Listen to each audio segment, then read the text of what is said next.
Ayan, magandang araw mga Codeworks, mga ka-DIY. Ngayong araw is papakita ko kung paano magkabit ng concealed hinge. Ano bang mga materials at tools ang kakailanganin natin? Tara, samahan niyo ako. Let's go! Heto na nga mga ka-Woodworks, bale nag-set up na tayo dito ng ating working table. Nagpatong lang tayo dito ng plywood sa stand at pinatibay natin, ginamitan natin ng screw. Ayan. Heto nga pala yung mga door cabinet na lalagyan natin ng concealed hinge. Kailangan natin ito sa pinan.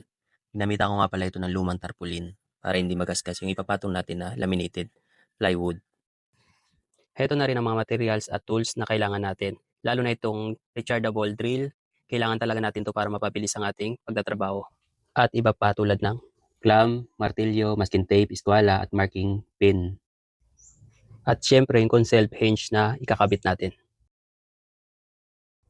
At dapat pala meron kayo nitong drill bit na pang concealed. Sakto kasi lapad nito at lalim. Itong ginagamit ko pag nalakabit ako ng concealed hinge.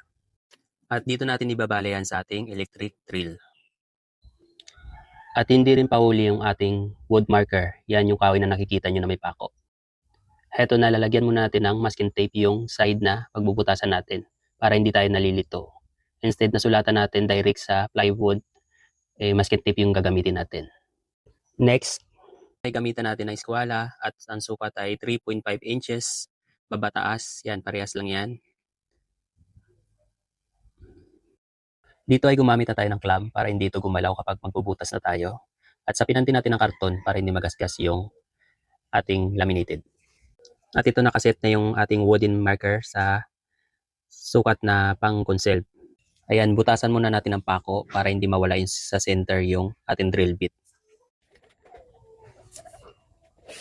Ayan, napakabilis lang butasan gamit itong electric drill. Ayan, ipantay lang natin yung lalim ng butas sa kapal ng ating drill bit.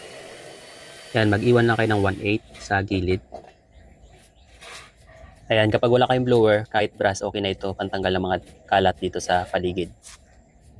Ayan, gamit ang ating portable drill, mag-i-screw na tayo. Kapag matigas yung board, pwede natin barinahan muna yung pag-i-screwan. Kung malambot naman, pwede ng direct screw. Ayan, mas maganda pala pag magnetic yung screw na gagamitin natin. Ayan, at kompleto na lahat, nakabitan na natin. Ikakabit naman natin ito sa ating cabinet. Heto na nga mga ka-woodworks, naikabit na natin yung mga door sa upper layer ng cabinet. Bali, kakabitan na lang ito ng handle kapag nakompleto na. Pag sa final finishing, update ko na lang kayo sa next video kapag kakabit tayo ng mga drawer. Okay, bye-bye!